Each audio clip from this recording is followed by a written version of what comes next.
Hi guys, welcome to Babli explains. तो जैसे हमें पता है कि मरजाना घर छोड़ कर जाना चाहती होती है, पर आतिश उसको घर छोड़ कर जाने नहीं देता। तो ना वो गुस्से में कमरे से बाहर आ जाती है और सोच रही होती है कि मैं सबको छोड़कर यहाँ से चली जाऊँगी, मैं किसी के साथ नहीं रहूँगी, मैं सबसे पीछा छुड़वा लूँगी अपना।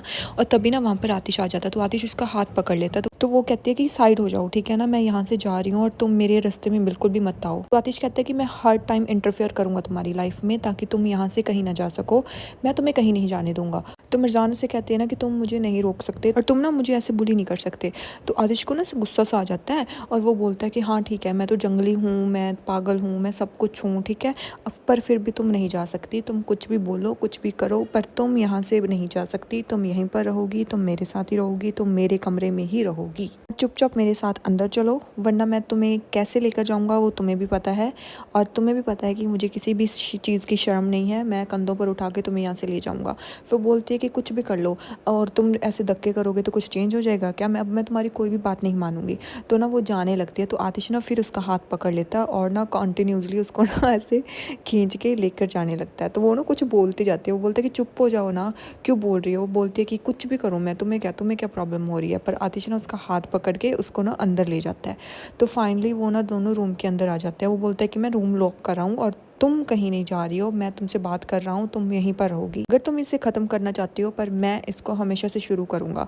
तो वो बोलती है ना मुझे चाबी दे दो, मुझे बाहर जाना है और ये ना डोर ओपन कर दो। तो ना आतिश उसको चाबी नहीं देता। वो बोलता है कि मैं नहीं दूंगा चाबी, जब तक तुम मुझे मेरी बात नहीं सुनती ना, तब तक मैं नहीं दूंगा तुम्हें कोई भी चाबी, बस तुम मेरी बात सुन लो तो मैं ये डोर ओपन कर दूंगा। तो ना मरजान कहती है कि अब कुछ सुनने को बचा ही नहीं है, जो मैंने देखना था मैंने देख लिया और मेरे को ना सारे आंसर्स मिल चुके हैं, अब कुछ भी नहीं रहा है। वो बोलता है कि मैंने कुछ बोला ही नहीं है तो तुमने सुना क्या। हाँ, तुम्हें कुछ समझ नहीं आ रही क्या मेरे साथ क्या हो रहा है, जब मैंने सब कुछ तुम्हें एक्सप्लेन कर दिया स्टिल तुम्हें कुछ भी समझ नहीं आ रहा क्या मरजान।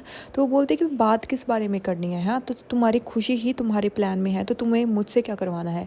मैंने तुम्हें बोला था ना कि इसमें से कुछ एक चूज़ कर लो, पर तुमने अपनी विश पूरी की, तो अब मुझे अपने यहाँ से जाने दो, अब मुझे नहीं रहना। तो ना मरजान उससे चाबी छीनने लग जाती है। वो बोलती है कि प्लीज़ मुझे चाबी दे दो। वो बोलता है कि मैं चाबी नहीं दूंगा। वो बोलती है कि तुम क्या कर रहे हो, हाँ मेरा हाथ छोड़ो।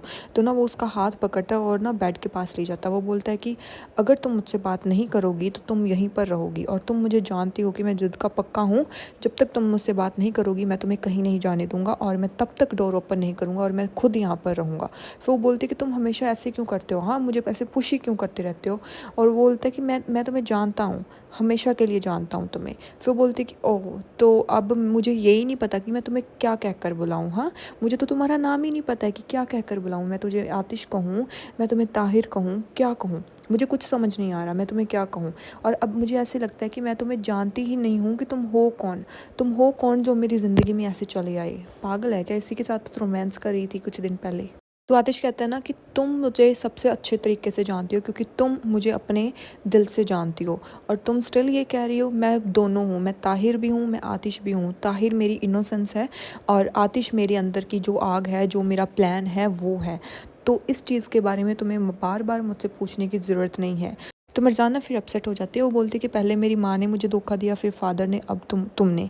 तो मैं क्या करूँ, हाँ मैं किस पर यकीन करूँ, सब मुझे धोखे से धोखा देते जा रहे हैं। और तुम लोगों को क्या लगता है ऐसे करोगे तो मुझे कुछ फ़र्क नहीं पड़ेगा। तुम कोई भी रियल नहीं हो, तुम में किसी में हिम्मत नहीं है कि तुम सब रियल बन के दिखाओ।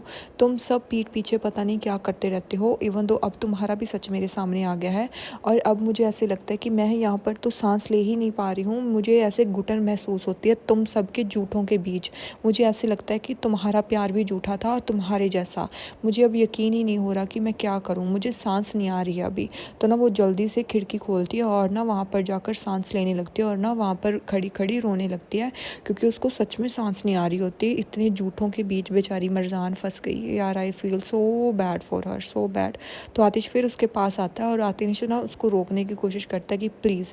तो वो उसका जैसे हाथ पकड़ता है ना, तो वो बोलते कि मुझे टच मत करो, मैं ये सब ख़त्म करना चाहती हूँ। मैंने अब हमको चूज़ किया था, पर तुमने हमारे बीच अपना प्लान ले आए और तुमने अपना प्लान छोड़ना नहीं ज़रूरी समझा, तो अब ये सब कुछ ख़त्म हो गया है। अब तुम मुझे हर्ट करना ही चाहते हो तो ठीक है, कोई बात नहीं, तुम मुझे जितना हर्ट करना चाहते हो ना तो उतना हर्ट कर लो, पर प्लीज़ मुझे यहाँ से जाने दो। अब मैं और यहाँ पर नहीं रहना चाहती। हम जैसे पहले थे ना नॉर्मल, वैसे रह लेते हैं। अब मुझे कुछ और नहीं करना तुम्हारे साथ, अब हमारा ख़त्म हो गया बस। तो आतिश कहता है कि अब नॉर्मल वो कैसे होगा, हाँ हमारे बीच इतना कुछ हो गया और अब मैं तुमसे प्यार करता हूँ, तुम मुझसे प्यार करती हो, तो ये सब नॉर्मल कैसे हो सकता है मरजान, ये सब तुम सोच भी कैसे सकती हो। तो मरजान कहती कि मुझे नहीं पता, मुझे नहीं पता, मुझे नहीं पता कुछ भी, और तुमने सब कुछ ख़राब कर दिया, तुमने हमारा प्यार ख़राब कर दिया आतिश, तुमने सब कुछ ख़राब कर दिया सिर्फ अपने प्लान के चक्कर में। तुम मेरे दिमाग में इस तरीके से फंस गए हो कि मैं तुम्हें अगर माफ़ करना भी चाहूँ ना तो मैं माफ़ कर ही नहीं पा रही हूँ।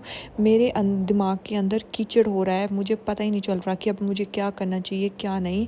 जब भी मैं तुम पर रीच करने की कोशिश करती हूँ, जब भी मैं तुम्हारे पास आने की कोशिश करती हूँ, मुझे तुम्हारे बारे में कुछ ऐसा पता चल जाता है कि मुझे तुमसे दूर जाना पड़ता है। और तुम मेरे साथ ऐसा क्यों कर रहे हो, हाँ तुम मुझे क्यों इस चीज़ों में घड़ीस रहे हो। मैं नहीं चाहती कि तुम मेरे साथ ऐसा करो। मैंने किया क्या है, हाँ मैंने किया क्या है, मुझे ये बता दो। तुम अपने रिवेंज में मुझे क्यों इन्वॉल्व कर रहे हो। और अगर तुमने मुझे इन्वॉल्व करना ही था तो तुमने पहले मुझे ये क्यों कहा कि तुम मुझसे प्यार करते हो। तो तुम्हें ये नहीं कहना चाहिए था ना आतिश। तुमने मेरी ज़िंदगी ना पहले से भी मुश्किल बना दी है और अब मुझे पता ही नहीं चल रहा कि मैं क्या करूँ। और इतना सुनते ही ना आतिश उसकी तरफ ना ऐसे शॉकिंगली देखने लगता है, क्योंकि मरजान ना ऐसे ज़ोर ज़ोर से वहाँ पर रोने लगती है और वो बहुत ज़्यादा अपसेट हो जाती है, क्योंकि वो आतिश को समझा कर ना बहुत ज़्यादा थक गई है। तो फिर वो बोलती है कि अब डोर ओपन कर दो, अब मुझे यहाँ पर नहीं रहना, मुझे बाहर जाना है। पर वो नहीं करता। फिर ना वो जाकर सोफ़े पर बैठ जाती है और आतिश ना उसकी तरफ ऐसे देखने लगता है और मरजान ना सोफ़े पर बैठकर ऐसे ना ज़ोर ज़ोर से रोने लग जाती है और आतिश कॉन्टीन्यूसली उसको देखता ही रहता है। फिर उसके बाद सीन शिफ्ट होता है असली की माँ पर, और ना वो कॉफ़ी पी रही होती है और वहीं ना उसको ना किसी की कॉल आती है। तो फिर वो कॉल उठाती है, वो बोलती है कि हाँ सालिहा क्या बात है। तो सालिहा ना कुछ पता नहीं कौन है सालिहा। तो वो बोलती है कि हाँ क्या हुआ। तो वो बोलती है कि आजकल तुम कुछ ज़्यादा ही चीज़ें नहीं डिमांड कर रही मुझसे। तो वो ना उसकी बात सुनती है, फिर वो बोलती है कि कोई बात नहीं, मैं सब संभाल लूँगी, तुम्हें फ़िक्र करने की ज़रूरत नहीं है, पर आजकल तुम कुछ ज़्यादा ही मुझे कॉल कर रही हो और कुछ ज़्यादा ही मुझसे काम करा रही हो और कुछ ज़्यादा ही मांग रही हो। ये सब नहीं होना चाहिए आगे से यार, ये कहीं इलुल तो नहीं है। फिर ना तभी वहाँ पर मरजान की माँ आ जाती है उसके पास और वो बोलती है कि तुम जो मेरी फैमिली और मेरे हस्बैंड के साथ कर रही हो ना, उसके लिए उसका प्राइस तुम्हें पे करना पड़ेगा। फिर वो बोलती है कि ओ तो हम मुझे पे करना पड़ेगा, तो वो ये कैसे होगा, मुझे तो समझ नहीं आ रहा, क्योंकि हाइदर तो वहाँ बेसमेंट में बंद है। तो वो बोलती है कि ओ तो अब तुम देखो मैं क्या करती हूँ, अब मुझे ना तुम जिसको प्यार करते हो ना, अब मुझे उनको पकड़ना होगा और अब मैं देखती हूँ कि तुम उन लोगों को कैसे बचाती हो। तो असली की माँ कहती है ना कि तुम कितनी शेमलेस हो, तुम्हारे हस्बैंड ने क्या कुछ किया, तुम्हारी फैमिली ने क्या कुछ किया, तुम्हारे बेटे ने क्या कुछ किया, एंड स्टिल तुम यहाँ पर आ रही हो मेरे साथ लड़ाई करने के लिए। और फिर ना वो खुद शॉक में हो जाती है, ऐसे बोलने लगती है कि तुम अब देखती जाओ मैं तुम्हारे साथ करती क्या हूँ। तो ना असली की माँ कहती है कि ओ तो तुम्हारा हस्बैंड तो कुछ कर नहीं पाया, अब तुम देख लेते हैं कि तुम क्या करती हो, जाओ कुछ भी करो। फिर ना असली की माँ कहती है कि तुम्हें तब नहीं डर लगा क्या जब तुम लोगों ने मेरी फैमिली ख़त्म की थी। तो मरजान की माँ कहती है कि तुमने भी तो मेरी फैमिली ख़त्म कर दी ना। बिल्कुल। तो वो बोलती है कि मेरे बेटे ने कुछ भी नहीं किया था, वो कुछ भी नहीं, उसने कुछ नहीं किया था और विदाउट मिस्टेक उसको इतनी बड़ी सज़ा मिली। तो ना मरजान की माँ कहती है कि हर बच्चा ना हर माँ की नज़र में ना इनोसेंट ही होता है, पर तुम हो जिसने ये सब किया और आगे से मेरे साथ पंगा लेने की कोशिश भी मत करना, वरना मेरे से बुरा कोई भी नहीं होगा। फिर ना हमें दिखाया जाता है कि मरजान ना बोलती है कि आतिश को मैं ना बोर हो गई हूँ, अब प्लीज़ रूम खोल दो, मुझे बाहर जाना है। तो आतिश बोलता है कि नहीं तुम कहीं नहीं जा सकती। वो बोलती है कि मैं ऐसे हमेशा के लिए तो नहीं रह सकती ना, जो तुम कहोगे वो मैं हमेशा के लिए नहीं मान सकती ना, अब मुझे बाहर जाना है, डोर ओपन करो, अब मुझे जाना ही जाना है। फिर बोलती है कि तुम मेरे साथ ऐसे क्यों कर रहे हो, हाँ मुझे बताओ, तुम मुझे धोखा क्यों दे रहे हो आतिश, तुम हमेशा मेरे साथ ऐसा क्यों करते हो, मैंने तुम्हें कितनी बार बोला है। फिर बोलता है कि मैं तुम्हें कोई धोखा नहीं दे रहा हूँ, I fell in love with you, और मैं तुम्हें सच में प्यार करता हूँ और मैं इस चीज़ के लिए मैं तुम्हें धोखा क्यों दूंगा, हाँ। और इस चीज़ के लिए मैंने बार बार अपने से बात की, ये जो तुम क्वेश्चंस मुझसे कर रही हो ना, ये सेम क्वेश्चंस मैं खुद से कितनी बार कर चुका हूँ, पर स्टिल मेरे पास कोई भी इस चीज़ का आंसर नहीं है। तो वो बोलती कि अगर तुम्हारे पास आंसर ही नहीं है तो तुम मेरे पास क्या कर रहे हो, हाँ मुझे यहाँ से जाने दो। पर आतिश से बोलता है कि तुम कहीं पर भी नहीं जाओगी। वो बोलती है कि प्लीज़ मुझे जाने दो। बोलता है कि तुम समझ क्यों नहीं रही हो, हाँ ये बात तुम्हें समझ क्यों नहीं आ रही है कि मैं तुम्हारे आगे पीछे इसलिए फिर रहा हूँ बिकॉज आई लव यू, और मैं तुम्हें नहीं छोड़ना चाहता बिल्कुल भी, और तुम क्यों नहीं मेरी बात समझ रही हो, और ना ही मैं तुम पर गिव अप करने वाला हूँ, ना ही मैं अपने प्लान पर गिव अप करूँगा। तुम्हें इस बात को समझना है समझो, नहीं समझना मत समझो। और तभी यहीं पर ये एपिसोड भी एंड हो जाता है। Next episode I will upload थोड़े टाइम के बाद। Bye bye.